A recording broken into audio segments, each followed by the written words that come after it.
Anies Baswedan meskipun sudah lama tidak menjabat apa-apa, tapi masih saja terus diseret dalam berbagai persoalan yang bukan dibuat oleh Anies Baswedan. Nah, ini lain cerita dengan katakanlah Joko Widodo yang memang terus kekeh tidak mau menunjukkan ijazahnya. Dan dalam berbagai hal masih juga cawe-cawe dalam pemerintahan Pak Prabowo Subianto. Tapi kalau Anies kan tidak, beliau lepas saja gitu.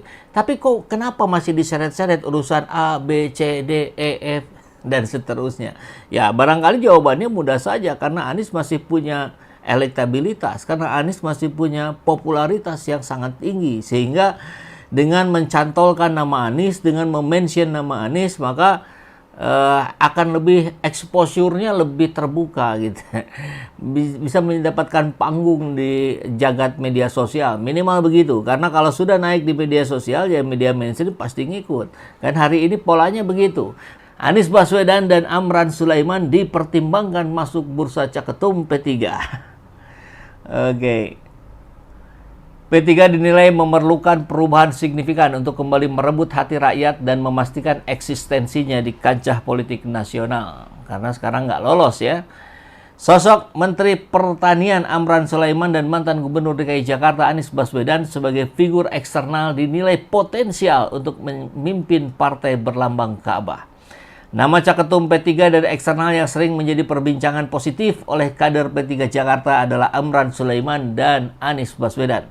Itu disampaikan oleh Wakil Ketua DPW P3 DKI Jakarta, Belly Bilalusalam, kepada wartawan Sabtu kemarin.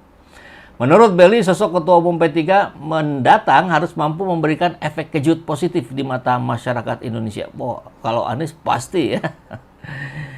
Ia menekankan pentingnya figur yang paket komplit religius dan dekat dengan ulama serta santri, diterima semua kalangan termasuk generasi muda, serta mampu merangkul seluruh komponen internal dan eksternal partai.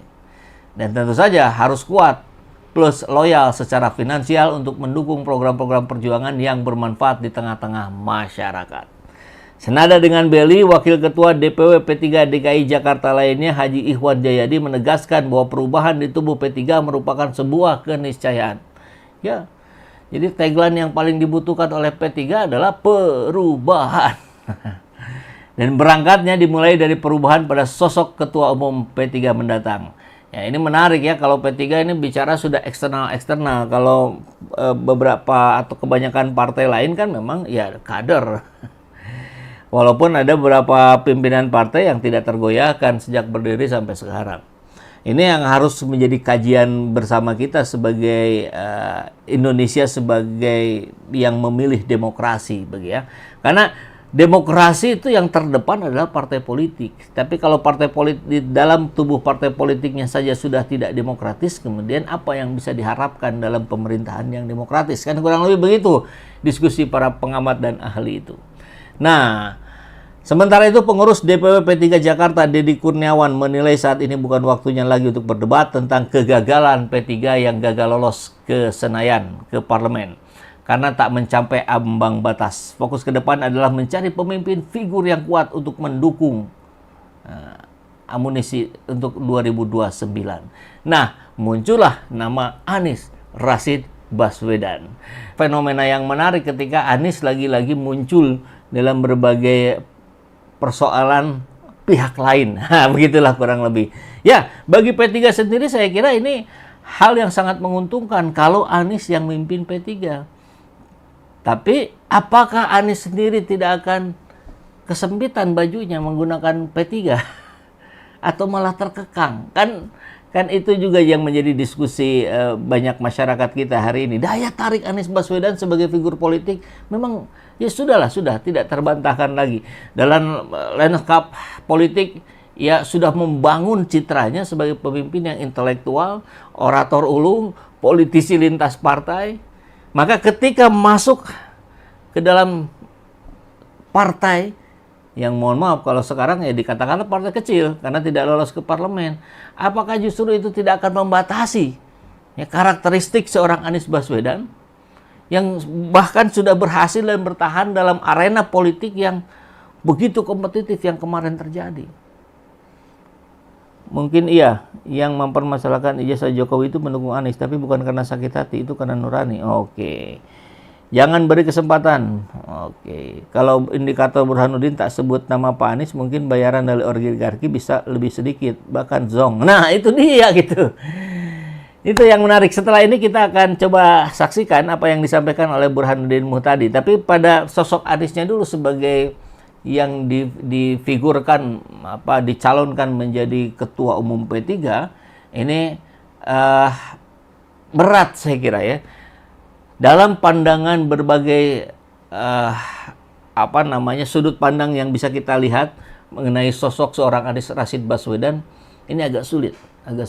Anies itu kan sudah dikenal mampu membangun koalisi lintas ideologi dari PKS, Nasdem, PKB gitu. Bahkan tanpa benar-benar terikat pada satu gerbong manapun.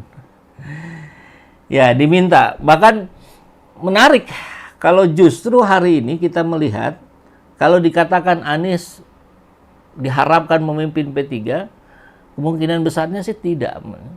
Karena kalau mau bicara tentang kedekatan, baik dari platform maupun figur yang sudah dikenal oleh masyarakat, justru lebih dekatnya ke Nasdem.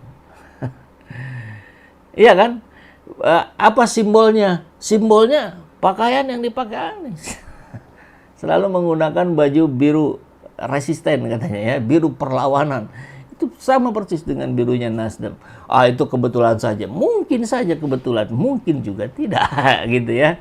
Tapi kalau melihat platform perjuangannya yang ya tadi lintas kemana-mana, tidak terkungkung, tidak terkekang, justru malah lebih dekat ke Nasional Demokrat. Konon Anies sudah diminta kesediaannya untuk menggantikan Surya Paloh menjadi ketum Nasdem. Partai P3 juga berharap Anies mau menjadi ketum P3. PDIP butuh sosok, apalagi tampaknya hari ini semakin tegas berada di kubu oposisi, dan itu butuh sosok.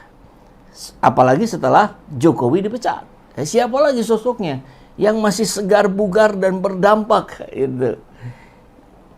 Jadi pasti membutuhkan Anies Baswedan. Apalagi kemarin sudah ada kedekatan dengan Pramono Anung dan Rano Karno. PKS, ya tadi ya hasilnya kita lihat 4,7 ribu suara yang masuk. P3 dipilih 7%, Nasdem 71%, PDIP 9%, PKS 13%. Banyak juga ya yang berharap Anies Baswedan masuk ke PKS. 5,1 ribu suara ya, berapa menit yang lalu tadi 4,7 ribu, sekarang sudah bertambah 4 ribu suara. Yang berkomentar ada ratusan, kita lihat komentarnya ya. Ternyata 70% ya ke Nasdem. Kayaknya memang dianggap lebih cocok gitu. Tempo hari sebetulnya dianggap lebih banyak cocoknya dengan PKS, tapi karena PKS gabung ke Kim dengan cara meninggalkan Anies dalam tanda kutip karena dianggap pro kontra, anggaplah begitu gitu. Akhirnya drastis turun jadi 13%. Nggak usah gabung katanya. Lebih baik jadi manusia bermanfaat bagi orang lain, berpegang pada kebenaran. Iya betul. Idealnya begitu ya, tapi kalau sudah jadi orang politik ya gimana ya, harus ada partai politik memang. Pak Anies mending nyalon ketum P3, cocok dengan kepribadiannya. Apa ya kepribadian P3 emang cocok ya? Bukannya P3 tidak pernah oposisi dan selalu menginduk pada kekuasaan, dan itu bukan profil kepribadian Anies. Saya kira berbeda ya, tapi ya terserah saja. Kalau mau masuk bisa Nasdem, PKS, dan PDIP. Karena partai bisa dipercaya dan bisa diajak oposisi. Jangan hanurapan P3 banyak pengkhianat, apalagi Golkar pelin-pelan. Tapi sekarang yang jadi oposisi PDIP ya. Sekarang, besok lusa, walau alam. Kan kita tahu, di dalam pemerintahan Prabowo itu tidak ada menteri dari PKS. Ada satu orang, tapi itu pun bukan kader PKS, tapi usulan PKS. Dari Nasdem tidak ada satupun yang jadi menteri.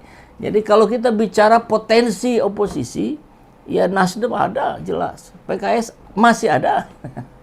Apalagi kalau PKS ingin memperbaiki citra gitu, yang kemarin cukup babak belur di pilkada, kemudian sosok Anies nempel, wah bisa balik lagi itu ya.